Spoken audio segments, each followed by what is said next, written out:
हाँ जी, स्वागत है ਤੁਹਾਡੇ ਇੱਕ ਵਾਰ ਫੇਰ ਤੁਹਾਡੇ ਆਪਣੇ ਇਸ ਐਜੂਕੇਸ਼ਨਲ YouTube ਚੈਨਲ ਤੇ।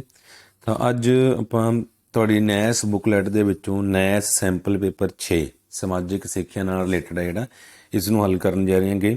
ਉਮੀਦ ਹੈ ਤੁਸੀਂ ਪਹਿਲਾਂ ਵਾਲੇ ਜਿਹੜੇ 5 ਪਾਰਟ ਹੈਗੇ ਉਹ ਧਿਆਨ ਨਾਲ ਵੇਖੇ ਹੋਣਗੇ, ਠੀਕ ਹੈ, ਤੇ ਆਪਣੀ ਨੈਸ ਬੁਕਲੈਟ ਦੇ ਉੱਪਰ ਉਹਨਾਂ ਦੇ ਸਹੀ ਉੱਤਰ ਟਿਕ ਕਰ ਲਏ ਹੋਣਗੇ। ਤਾਂ ਜੇਕਰ ਕਿਸੇ ਵਿਦਿਆਰਥੀ ਨੇ ਸਟੂਡੈਂਟਸ ਨੇ ਉਹ ਨਹੀਂ ਵੇਖੇ ਤਾਂ ਡਿਸਕ੍ਰਿਪਸ਼ਨ ਦੇ ਵਿੱਚ ਵੀਡੀਓ ਦੇ ਡਿਸਕ੍ਰਿਪਸ਼ਨ ਦੇ ਵਿੱਚ ਉਹਦਾ ਲਿੰਕ ਹੈ, ਤੁਹਾਨੂੰ 5 ਦੇ 5 ਪਾਰਟ ਦਾ ਮਿਲ ਜਾਏਗਾ। ਉੱਥੋਂ ਦੇਖ ਕੇ ਤੁਸੀਂ ਆਪਣੀ ਨੈਸ ਦੀ ਬੁਕਲੈਟ ਹੈ ਉਸ ਨੂੰ ਪੂਰਾ ਕਰ ਸਕਦੇ ਹੋ। ਤਾਂ ਉਹ ਸ਼ੁਰੂ ਕਰਦੇ ਹਾਂ। ਸਭ ਤੋਂ ਪਹਿਲਾ ਪ੍ਰਸ਼ਨ ਹੈ ਆਪਣਾ ਅੱਜ ਦਾ, ਨਦੀਆਂ ਅਤੇ ਦਰਿਆਵਾਂ ਦੇ ਪਾਣੀ ਦੁਆਰਾ ਬਹਾ ਕੇ ਲਿਆਂਦੀ ਗਈ ਮਿੱਟੀ ਜੋ ਸਾਡੀ ਖੇਤੀਬਾੜੀ ਨੂੰ ਪ੍ਰਫੁੱਲਤ ਕਰਨ ਵਿੱਚ ਵੱਡਾ ਯੋਗਦਾਨ ਪਾਉਂਦੀ ਹੈ, ਕੀ ਤੁਸੀਂ ਉਸ ਦਾ ਨਾਮ ਜਾਣਦੇ ਹੋ? ਹਾਂਜੀ, ਕਿਹੜੀ ਮਿੱਟੀ ਦੀ ਗੱਲ ਕਰ ਰਹੇ ਹੈਗੇ? ਜਲੋਢੀ ਮਿੱਟੀ। ਜਦੋਂ ਨਦੀਆਂ ਦੁਆਰਾ ਰੋੜ ਕੇ ਲਿਆਂਦੀ ਗਈ ਮਿੱਟੀ ਦੀ ਗੱਲ ਹੋਵੇ ਫਿਰ ਬਸ ਉੱਥੇ ਅਸੀਂ ਇੱਕ ਹੀ ਆਪਸ਼ਨ ਲਾਉਣੀ ਹੈਗੀ, ਜਲੋਢੀ ਮਿੱਟੀ। ਨੰਬਰ 2, ਮੇਰੇ ਵਿੱਚ ਲੋਹਾ, ਐਲੂਮੀਨੀਅਮ, ਪੋਟਾਸ਼, ਚੂਨਾ, ਮੈਗਨੀਸ਼ੀਅਮ ਜਿਹੇ ਤੱਤ ਭਾਰੀ ਮਾਤਰਾ ਵਿੱਚ ਮਿਲਦੇ ਹੈ, ਕੀ ਤੁਸੀਂ ਮੇਰਾ ਨਾਮ ਜਾਣਦੇ ਹੋ? ਹਾਂਜੀ, ਇਹ ਕਿਹੜੀ ਮਿੱਟੀ ਹੈਗੀ? ਕਾਲੀ ਮਿੱਟੀ। ਨੰਬਰ 3, ਹੇਠਾਂ ਦਿੱਤੇ ਭਾਰਤ ਦੇ ਨਕਸ਼ੇ ਵਿੱਚ ਨੀਲੇ ਰੰਗ ਨਾਲ ਸ਼ੇਡ ਕੀਤੇ ਰਾਜਾਂ ਵਿੱਚ ਕਿਹੜੀ ਮਿੱਟੀ ਪਾਈ ਜਾਂਦੀ ਹੈ? ਠੀਕ ਹੈ, ਇਹ ਦੇਖੋ ਕਿਹੜੇ ਕਿਹੜੇ ਰਾਜ ਨੇ? ਗੁਜਰਾਤ ਹੈਗਾ ਇੱਕ, ਮਹਾਰਾਸ਼ਟਰ ਤੇ ਕਿਹੜੀ ਮਿੱਟੀ ਪਾਈ ਜਾਂਦੀ ਹੈ? ਫਿਰ ਕਾਲੀ ਮਿੱਟੀ। ਤੇ ਇੱਥੇ ਕਿਹੜੀ ਫਸਲ ਸਭ ਤੋਂ ਵੱਧ ਉਗਾਈ ਜਾਂਦੀ ਹੈ? ਕਪਾਹ ਉਗਾਈ ਜਾਂਦੀ ਹੈਗੀ। ਕਪਾਹ ਉਗਾਉਣ ਦੇ ਕਰਕੇ ਕਈ ਵਾਰ ਇਸ ਮਿੱਟੀ ਨੂੰ ਕਪਾਹੀ ਮਿੱਟੀ ਵੀ ਕਹਿੰਦੇ ਹੈਗੇ, ਠੀਕ ਹੈ। ਤੇ ਕਾਲੀ ਮਿੱਟੀ ਨੂੰ ਰੇਗਰ ਮਿੱਟੀ ਵੀ ਕਹਿੰਦੇ ਨੇ। ਰੇਗਰ ਮਿੱਟੀ, ਕਪਾਹੀ ਮਿੱਟੀ ਜਾਂ ਕਾਲੀ ਮਿੱਟੀ ਇੱਕੋ ਹੀ ਗੱਲ ਹੈਗੀ, ਠੀਕ, ਯਾਦ ਰੱਖਣਾ ਪਏ। ਪ੍ਰਸ਼ਨ ਨੰਬਰ 4, ਗੁਜਰਾਤ, ਕਰਨਾਟਕ, ਤਮਿਲਨਾਡੂ ਤੇ ਉੜੀਸਾ ਦੇ ਤੱਟਵਰਤੀ ਮੈਦਾਨਾਂ ਵਿੱਚ ਮਿਲਣ ਵਾਲੀ ਮਿੱਟੀ ਵਿੱਚ ਕੈਲਸ਼ੀਅਮ ਅਤੇ ਨਾਈਟ੍ਰੋਜਨ ਦੀ ਘਾਟ ਹੁੰਦੀ ਹੈ ਅਤੇ ਬਹੁਤ ਘੱਟ ਪਾਣੀ ਨੂੰ ਸੰਭਾਲਣ ਦੀ ਸਮਰੱਥਾ ਹੁੰਦੀ ਹੈ। ਇਹ ਕਿਸ ਕਿਸਮ ਦੀ ਮਿੱਟੀ ਹੈ? ਠੀਕ ਹੈ, ਹਾਂਜੀ, ਕਿਹੜੀ ਕਿਸਮ ਦੀ ਮਿੱਟੀ ਹੈ ਵੀ? ਇਹ ਖਾਰੀ ਅਤੇ ਤੇਜ਼ਾਬੀ ਹੈ। ਨੰਬਰ 5, ਬੱਚੇ ਉਹ ਜਿਵੇਂ ਖਾਰੀ ਅਤੇ ਤੇਜ਼ਾਬੀ ਮਿੱਟੀ ਨੂੰ ਉੱਤਰ ਪ੍ਰਦੇਸ਼ ਦੀ ਸਥਾਨਕ ਭਾਸ਼ਾ ਵਿੱਚ ਔਸਰ ਕਹਿੰਦੇ ਹੈਗੇ, ਕੀ ਤੁਸੀਂ ਦੱਸ ਸਕਦੇ ਹੋ ਪੰਜਾਬ ਦੀ ਸਥਾਨਕ ਭਾਸ਼ਾ ਵਿੱਚ ਇਸ ਮਿੱਟੀ ਨੂੰ ਕੀ ਕਹਿੰਦਾ ਹੈਗਾ? ਪੰਜਾਬ ਦੇ ਵਿੱਚ ਇਸ ਮਿੱਟੀ ਨੂੰ ਕਹਿੰਦੇ ਜਿਹੜੀ ਖਾਰੀ ਤੇ ਤੇਜ਼ਾਬੀ ਹੋਵੇ ਉਹਨੂੰ ਅਸੀਂ ਕਹਿੰਦੇ ਕੱਲਰ। ਪ੍ਰਸ਼ਨ ਨੰਬਰ 6, ਸੀਮੈਂਟ ਉਦਯੋਗ ਵਿੱਚ ਵਧੇਰੇ ਵਰਤੋਂ ਵਿੱਚ ਆਉਣ ਵਾਲਾ ਇੱਕ ਖਣਿਜ ਪਦਾਰਥ ਮੱਧ ਪ੍ਰਦੇਸ਼, ਛੱਤੀਸਗੜ੍ਹ, ਕਰਨਾਟਕ ਰਾਜਾਂ ਵਿੱਚ ਮਿਲਦਾ ਹੈ। ਜੀ ਕਿਹੜਾ? ਵੀ ਚੂਨੇ ਦਾ ਪੱਥਰ। ਕਈ ਵਾਰੀ ਸਿੰਪਲੀ ਕੁਐਸਚਨ ਪੁੱਛਿਆ ਜਾ ਸਕਦਾ ਹੈਗਾ ਵੀ ਸੀਮੈਂਟ ਬਣਾਉਣ ਦੇ ਲਈ ਕਿਸ ਦੀ ਵਰਤੋਂ ਕੀਤੀ ਜਾਂਦੀ ਹੈ? ਚੂਨੇ ਪੱਥਰ ਦੀ, ਠੀਕ ਹੈ। ਜਾਂ ਚੂਨੇ ਪੱਥਰ ਤੋਂ ਕੀ ਬਣਾਇਆ ਜਾਂਦਾ ਹੈਗਾ? ਸੀਮੈਂਟ। ਨੰਬਰ 7, ਸਮਾਜਿਕ ਵਿਗਿਆਨ ਦੀ ਕਲਾਸ ਵਿੱਚ ਅਧਿਆਪਕ ਵਿਦਿਆਰਥੀਆਂ ਨੂੰ ਭਾਰਤ ਦੇ ਨਕਸ਼ੇ ਵਿੱਚ ਉਹ ਸਥਾਨ ਦਰਸਾ ਰਿਹਾ ਸੀ ਜਿੱਥੇ ਖਣਿਜ ਤੇਲ ਵਧੇਰੇ ਮਾਤਰਾ ਵਿੱਚ ਮਿਲਦਾ ਹੈ। ਅਧਿਆਪਕ ਦੁਆਰਾ ਨਕਸ਼ੇ ਵਿੱਚ ਭਰੇ ਗਏ ਸਥਾਨ ਦੀ ਪਹਿਚਾਣ ਕਰੋ। ਹਾਂਜੀ, ਇਹ ਕਿਹੜਾ ਸਥਾਨ ਹੈਗਾ ਵੀ? ਇਹ ਸਥਾਨ ਹੈ ਬੰਬਈ, ਬੰਬਈ ਦੇ ਵਿੱਚ। ਨੰਬਰ 8, ਭਾਰਤ ਦੇ ਉਹ ਰਾਜ ਜੋ ਕਿ ਚਾਵਲ ਦੀ ਪੈਦਾਵਾਰ ਲਈ ਬਾਕੀ ਰਾਜਾਂ ਤੋਂ ਅੱਗੇ ਹਨ ਅਤੇ ਉੱਤਰੀ ਮੈਦਾਨਾਂ ਵਿੱਚ ਸਥਿਤ ਹਨ, ਆਓ ਉਹਨਾਂ ਦੇ ਨਾਮ ਲੱਭੀਏ। ਹਾਂਜੀ, ਇਹ ਕਿਹੜੇ ਕਿਹੜੇ ਹੈਗੇ? ਦੇਖੋ ਇਹ ਬਿਲਕੁਲ ਸੌਖਾ ਜਿਹਾ ਉੱਤਰ ਲੱਭ ਸਕਦੇ ਹਾਂ ਅਸੀਂ। ਸਭ ਤੋਂ ਵੱਧ ਚਾਵਲ ਕਿੱਥੇ ਹੁੰਦੇ ਨੇ? ਪੱਛਮੀ ਬੰਗਾਲ 'ਚ, ਤੇ ਨਾਲ ਹੀ ਪੰਜਾਬ। ਦੇਖੋ ਹੋਰ ਕਿਤੇ ਵੀ ਪੱਛਮੀ ਬੰਗਾਲ ਵਾਲੀ ਆਪਸ਼ਨ ਨਹੀਂ ਹੈ, ਇਕੱਲੀ ਇੱਥੇ ਹੈਗੀ, ਇਸ ਕਰਕੇ ਇਹਦੇ ਲਈ ਆਪਣੇ ਕੋਲ ਸੀ ਆਪਸ਼ਨ ਸਹੀ ਆ ਜਾਏਗੀ। ਨੰਬਰ 10, ਵਾਯੂਮੰਡਲ ਵਿੱਚ ਕਿਹੜੀ ਗੈਸ ਹੈ ਜੋ ਕਿ ਧਰਤੀ ਉੱਪਰ ਜੀਵਨ ਨੂੰ ਸੰਭਵ ਬਣਾਉਂਦੀ ਹੈ ਜਿਸ ਤੋਂ ਬਿਨਾਂ ਸਾਹ ਨਹੀਂ ਲਿਆ ਜਾ ਸਕਦਾ? ਜੀ ਕਿਹੜੀ ਗੈਸ ਹੈ ਵੀ? ਉਹ ਗੈਸ ਹੈਗੀ ਆਕਸੀਜਨ। ਨੰਬਰ 11, ਬੱਚਿਓ ਅੱਜ ਕੱਲ੍ਹ ਸੂਰਜੀ ਊਰਜਾ ਦੀ ਮੰਗ ਵੱਧ ਰਹੀ ਹੈ ਪਰ ਊਰਜਾ ਪੈਦਾ ਕਰਨ ਵਾਲੇ ਸਾਧਨ ਸੀਮਿਤ ਹਨ, ਕੀ ਤੁਸੀਂ ਦੱਸ ਸਕਦੇ ਹੋ ਸਰਕਾਰ ਕਿਸ ਪ੍ਰਾਕ੍ਰਿਤਿਕ ਸਾਧਨ ਦੀ ਮਦਦ ਨਾਲ ਘੱਟ ਖਰਚੇ ਤੇ ਊਰਜਾ ਦੀ ਮੰਗ ਨੂੰ ਪੂਰਾ ਕਰਨ ਲਈ ਯਤਨਸ਼ੀਲ ਹੈ? ਹਾਂਜੀ, ਦੇਖੋ ਵੀ ਕੀ ਲੱਗੇ ਹੋਏ ਨੇ ਸਾਰੇ? ਸੋਲਰ ਪੈਨਲ ਨੇ ਨਾ। ਤਾਂ ਕਿਹੜੇ ਸਿਸਟਮ ਹੈਗਾ? ਸੋਲਰ ਸਿਸਟਮ, ਜਿਸ ਤੋਂ ਬਿਜਲੀ ਤਿਆਰ ਕਰਨ ਦੀ ਕੋਸ਼ਿਸ਼ ਕੀਤੀ ਜਾ ਰਹੀ ਹੈਗੀ, ਠੀਕ ਹੈ। ਇਹ ਕਾਫੀ ਹੱਦ ਤੱਕ ਸਕਸੈਸਫੁਲ ਹੈਗੇ, ਛੱਤਾਂ ਦੇ ਉੱਪਰ ਲਗਾਇਆ ਜਾਂਦਾ ਹੈਗਾ, ਸੂਰਜ ਦੀ ਰੋਸ਼ਨੀ ਇਹਨਾਂ ਨੂੰ ਚੱਲਦਾ ਹੈਗਾ, ਠੀਕ ਹੈ। ਸਰਕਾਰ ਇਸ ਨੂੰ ਲਗਾਉਣ ਦੇ ਲਈ ਸਪੈਸ਼ਲ ਸਬਸਿਡੀ ਦਿੰਦੀ ਹੈਗੀ, ਮਤਲਬ ਕਾਫੀ ਪੈਸਿਆਂ ਦੀ ਰਿਆਇਤ ਕਰ ਦਿੰਦੀ ਹੈਗੀ, ਛੋਟ। ਨੰਬਰ 12, ਪੈਟਰੋਲੀਅਮ ਇੱਕ ਮਹੱਤਵਪੂਰਨ ਖਣਿਜ ਹੈ ਜਿਸ ਦੀ ਵਰਤੋਂ ਆਵਾਜਾਈ ਦੇ ਸਾਧਨ, ਕਾਰਖਾਨਿਆਂ, ਰੇਲਵੇ ਤੇ ਖਾਣਾ ਬਣਾਉਣ ਆਦਿ ਲਈ ਕੀਤੀ ਜਾਂਦੀ ਹੈ।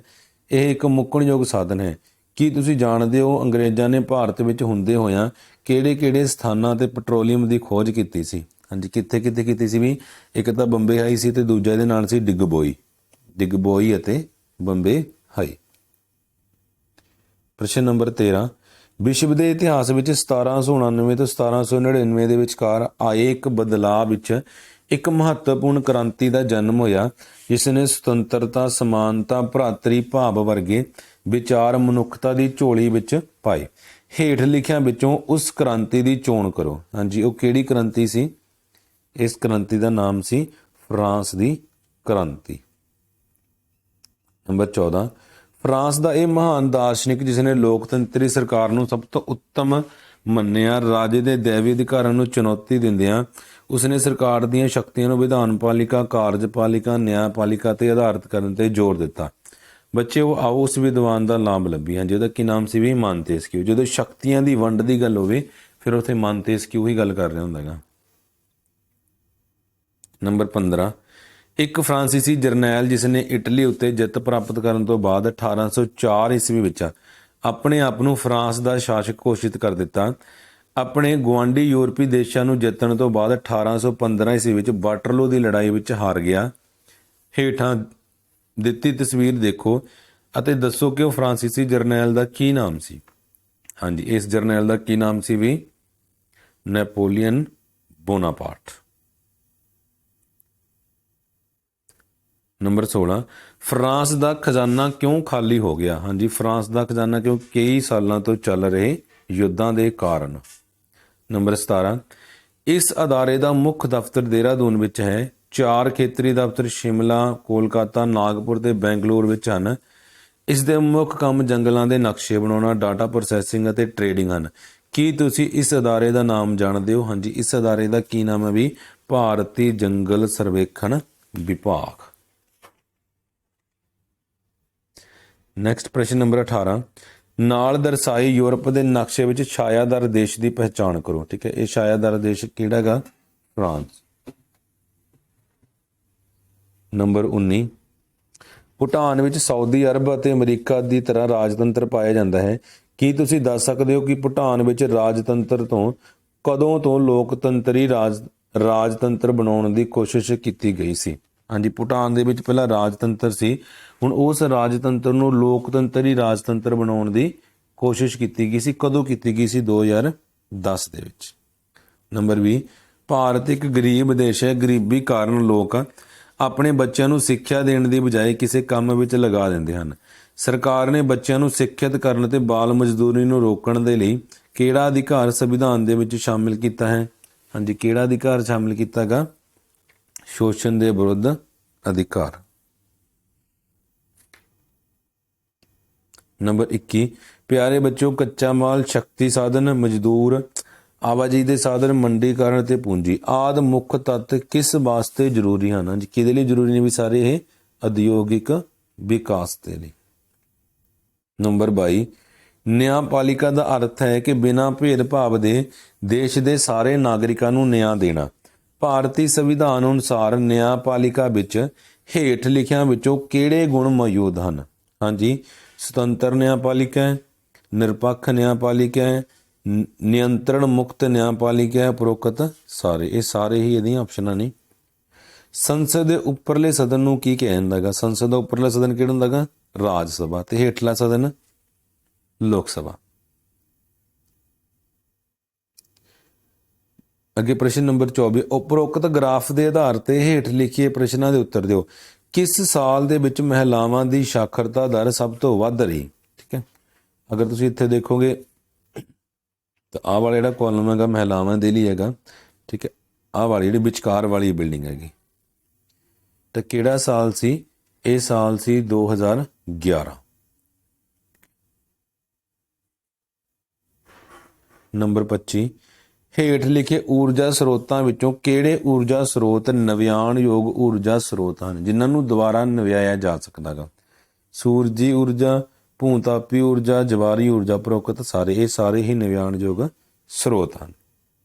ਨੰਬਰ 26, ਅਜਿਹੀ ਕਿਸਮ ਦੀ ਖੇਤੀ ਵਿੱਚ ਕਿਸਾਨ ਵੱਡੇ ਪੱਧਰ ਤੇ ਮਸ਼ੀਨਾਂ ਤੇ ਹੋਰ ਸਾਧਨਾਂ ਦੀ ਵਰਤੋਂ ਕਰਕੇ ਆਪਣੀਆਂ ਜ਼ਮੀਨਾਂ ਵਿੱਚੋਂ ਫਸਲ ਉਗਾਉਂਦੇ ਹਨ ਅਤੇ ਮੰਡੀਆਂ ਦੇ ਵਿੱਚ ਵੇਚ ਕੇ ਧਨ ਕਮਾਉਂਦੇ ਹੈਗੇ। ਇਹ ਕਿਸ ਕਿਸਮ ਦੀ ਖੇਤੀ ਹੈ? ਹਾਂਜੀ, ਇਹ ਕਿਸ ਕਿਸਮ ਦੀ ਖੇਤੀ ਹੈ? ਵਪਾਰਕ ਖੇਤੀ। ਨੰਬਰ 27, ਵਾਤਾਵਰਨ ਸੰਤੁਲਨ ਬਣਾਏ ਰੱਖਣ ਲਈ 33% ਭੂਮੀ ਜੰਗਲਾਂ ਨਾਲ ਢਕੀ ਹੋਵੇ। ਸੰਸਾਰ ਦੀ 29.9% ਭੂਮੀ ਵਣਾਂ ਨਾਲ ਢੱਕੀ ਹੋਈ ਹੈ। ਬੱਚਿਓ ਕੀ ਤੁਸੀਂ ਦੱਸ ਸਕਦੇ ਹੋ ਭਾਰਤੀ ਭੂਮੀ ਦਾ ਕਿੰਨਾ ਹਿੱਸਾ ਜੰਗਲਾਂ ਹੇਠ ਆਉਂਦਾ ਹੈ? ਕਿੰਨਾ ਹੁੰਦਾ ਵੀ 22.7। ਇਹ ਪ੍ਰਸ਼ਨ ਆਪਾਂ ਬਹੁਤ ਵਾਰ ਕਰ ਚੁੱਕੇ। ਪ੍ਰਸ਼ਨ ਨੰਬਰ 28, ਸੁਨੀਲ ਬਜਾਜ ਆਪਣਾ ਪਿੰਡ ਛੱਡ ਕੇ ਬਿਹਾਰ ਪਟਨਾ ਵਿੱਚ ਜਾ ਕੇ ਰਿਹਾਇਸ਼ ਕਰ ਲੈਂਦਾ ਹੈ।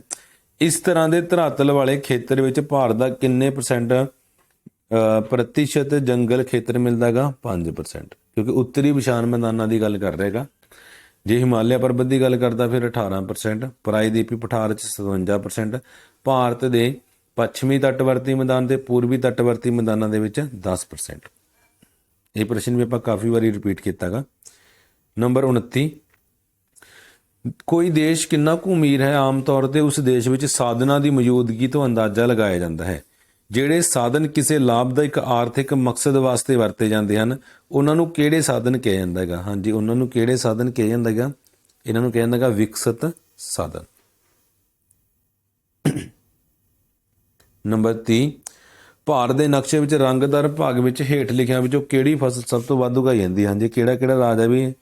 ਗੁਜਰਾਤ ਅਤੇ ਮਹਾਰਾਸ਼ਟਰ। ਇੱਥੇ ਸਭ ਤੋਂ ਵੱਧ ਉਗਾਈ ਜਾਂਦੀ ਹੈ ਕਪਾਹ। ਨੰਬਰ 31, ਭਾਰਤ ਦੇ ਵਿੱਚ ਕਿੰਨੇ ਪ੍ਰਤੀਸ਼ਤ ਭੂਮੀ ਜੰਗਲਾਂ ਨਾਲ ਢੱਕੀ ਹੋਈ ਹੈ? 22.7%। ਗਰੀਬੀ ਰੇਖਾ ਦੇ ਅਨੁਮਾਨ ਦੇ ਦੌਰਾਨ ਭੋਜਨ ਦੀ ਜ਼ਰੂਰਤ ਦਾ ਵਰਤਮਾਨ ਫਾਰਮੂਲਾ ਕਿਸ ਉੱਪਰ ਨਿਰਭਰ ਕਰਦਾ ਹੈਗਾ? ਹਾਂਜੀ, ਕਿਹਦੇ ਉੱਪਰ ਨਿਰਭਰ ਕਰਦਾ ਹੈਗਾ ਵੀ? ਦਾਲ ਰੋਟੀ, ਆਮਦਨ, ਲੋੜੀਂਦੀ ਕੈਲਰੀ, ਜ਼ਰੂਰੀ ਵਸਤਾਂ। ਲੋੜੀਂਦੀ ਕੈਲਰੀ ਦੇ ਉੱਪਰ। ਨੰਬਰ 33, ਮੇਰੇ ਚਾਚਾ ਜੀ ਜੈਸਲਮੇਰ ਨੇੜੇ ਰਹਿੰਦੇ ਹਨ। ਉੱਥੇ ਆਲੇ ਦੁਆਲੇ ਬੇਰ, ਅੱਕ, ਨਿੰਬੂ, ਥੋਰ ਆਦਿ ਪ੍ਰਕਾਰ ਦੀ ਕੰਡਿਆਲੀ ਬਨਸਪਤੀ ਮਿਲਦੀ ਹੈ। ਇਸ ਖੇਤਰ ਵਿੱਚ ਇਸ ਕਿਸਮ ਦੀ ਬਨਸਪਤੀ ਮਿਲਣ ਦਾ ਕਾਰਨ ਕੀ ਹੈ? ਉੱਥੇ ਗਰਮੀ ਬਹੁਤ ਪੈਂਦੀ ਹੈ, ਵਰਖਾ ਬਹੁਤ ਘੱਟ ਹੁੰਦੀ ਹੈ, ਮਿੱਟੀ ਰੇਤੇਲੀ, ਉਪਰੋਕਤ ਸਾਰੇ ਇਹਦੇ ਲਈ ਸਹੀ ਆ ਜਾਣਗੇ। ਨੰਬਰ 34, ਆਧੁਨਿਕ ਯੁੱਗ ਵਿੱਚ ਦੇਸ਼ਾਂ ਦੇ ਆਰਥਿਕ ਵਿਕਾਸ ਵਿੱਚ ਸਾਡਾ ਬਹੁਤ ਮਹੱਤਵ ਹੈ। ਉਦਯੋਗਿਕ ਉੱਨਤੀ ਦੇ ਜਨਮਦਾਤਾ ਇੰਗਲੈਂਡ ਵਰਗੇ ਦੇਸ਼ ਦੀ ਉਦਯੋਗਿਕ ਅਤੇ ਆਰਥਿਕ ਤਰੱਕੀ ਦਾ ਰਾਜ ਵੀ ਅਸੀਂ ਹੀ ਹਾਂ। ਸਾਨੂੰ ਧਰਤੀ ਦੇ ਗਰਭ ਵਿੱਚੋਂ ਕੱਢਿਆ ਜਾਂਦਾ ਹੈ। ਹੇਠ ਲਿਖਿਆਂ ਵਿੱਚੋਂ ਅਸੀਂ ਕਿਹੜੇ ਸਾਧਨ ਹਾਂ? ਹਾਂਜੀ, ਕਿਹੜੇ ਸਾਧਨ ਨੇ? ਲੋਹਾ, ਕੋਲਾ, ਤਾਂਬਾ, ਪੈਟਰੋਲੀਅਮ, ਮੈਗਨੀਜ਼, ਅਬਰਕ, ਉਪਰੋਕਤ ਸਾਰੇ ਹੀ ਇਹਦਾ ਸਹੀ ਉੱਤਰ ਆ ਜਾਏਗਾ। ਨੰਬਰ 35, ਮੇਰਾ ਉਤਪਾਦਨ ਭਾਰਤ ਵਿੱਚ ਬਹੁਤ ਘੱਟ ਹੈ। ਮੈਂ ਮੁੱਖ ਰੂਪ ਵਿੱਚ ਕਰਨਾਟਕਾ ਵਿੱਚ ਪਾਇਆ ਜਾਂਦਾ ਹਾਂ। ਔਰਤਾਂ ਦੀ ਪਹਿਲੀ ਪਸੰਦ ਹਾਂ ਅਤੇ ਮੈਂ ਬਹੁਤ ਮਹਿੰਗਾ ਹਾਂ। ਤੁਹਾਨੂੰ ਪਤਾ ਹੈ ਮੈਂ ਕਿਹੜੇ ਖਣਿਜ ਦੀ ਗੱਲ ਹੋ ਰਹੀ ਹੈ ਵੀ? ਇੱਥੇ ਸੋਨੇ ਦੀ, ਜਿਹੜਾ ਕਿ ਕਰਨਾਟਕਾ ਦੇ ਵਿੱਚ ਪਾਇਆ ਜਾਂਦਾ ਹੈਗਾ। ਠੀਕ, ਤਾਂ ਇਹ 35 ਕੁਐਸਚਨ ਸੀ ਜਿਹੜੇ ਸਾਡੇ ਸੈਂਪਲ ਪੇਪਰ 6 ਦੇ ਆਪਾਂ ਤੁਹਾਡੇ ਲਈ ਹੱਲ ਕੀਤੇ ਹੈਗੇ। ਇਹਨਾਂ ਨੂੰ ਧਿਆਨ ਨਾਲ ਵੇਖ ਲਿਓ ਤੇ ਆਪਣੇ ਜਿਹੜਾ ਤੁਹਾਡਾ ਨੈਸ ਦੀ ਬੁੱਕਲੈਟ ਤੁਹਾਨੂੰ ਮਿਲੀ ਹੈ ਉਹਦੇ ਉੱਪਰ ਇਹਨਾਂ ਨੂੰ ਨੋਟ ਕਰ ਲਿਓ। ਠੀਕ ਹੈ, ਡਿਸਕ੍ਰਿਪਸ਼ਨ ਦੇ ਵਿੱਚ ਇਸ ਤੋਂ ਪਹਿਲਾਂ ਜਿਹੜੇ 5 ਪਾਰਟ ਆਪਾਂ ਹੱਲ ਕੀਤੇ ਹੈਗੇ ਸੈਂਪਲ ਪੇਪਰ ਨੰਬਰ 1 2 3 4 5 ਉਹਨਾਂ ਦੇ ਵੀ ਲਿੰਕ ਦਿੱਤੇ ਹੈਗੇ। ਅਗਰ ਤੁਸੀਂ ਉਹ ਨਹੀਂ ਕੰਪਲੀਟ ਕੀਤੇ ਜਾਂ ਕੋਈ ਤੁਹਾਡਾ ਵਿੱਚੋਂ ਇੱਕ ਉਹਨਾਂ ਦਾ ਸੈਂਪਲ ਪੇਪਰ ਰਹਿ ਰਿਹਾ ਹੈਗਾ ਤਾਂ ਇਹਨਾਂ ਨੂੰ ਦੇਖ ਕੇ ਤੁਸੀਂ ਆਪਣੇ ਸਾਰੇ ਸੈਂਪਲ ਪੇਪਰਾਂ ਦੇ ਉੱਪਰ ਟਿਕ ਲਗਾ ਸਕਦੇ ਹੋ ਤੇ ਇਹਨਾਂ ਨੂੰ ਯਾਦ ਕਰਨਾ ਗਾ। ਉਮੀਦ ਹੈ ਇਹਨਾਂ ਦੇ ਵਿੱਚੋਂ ਕਾਫੀ ਸਾਰੇ ਪ੍ਰਸ਼ਨ ਹੈ ਸਾਨੂੰ ਜਿਹੜੇ ਟਰਮ ਵਨ ਦੇ ਵਿੱਚ ਵੀ ਆ ਸਕਦੇ, ਇਸ ਕਰਕੇ ਆਪਾਂ ਇਹਨਾਂ ਨੂੰ ਵਧੀਆ ਯਾਦ ਕਰਨਾ ਗਾ। ਠੀਕ ਹੈ, ਤਾਂ ਜੋ ਸਾਡੇ ਨੈਸ ਦਾ ਪੇਪਰ ਵੀ ਵਧੀਆ ਹੋ ਜਾਏ ਤੇ ਸਾਡੇ ਟਰਮ ਵਨ ਦੀ ਵੀ ਤਿਆਰੀ ਵਧੀਆ ਹੋ ਜਾਏ। ਠੀਕ ਹੈ ਬੇਟਾ, ਓਕੇ ਜੀ, ਥੈਂਕ ਯੂ।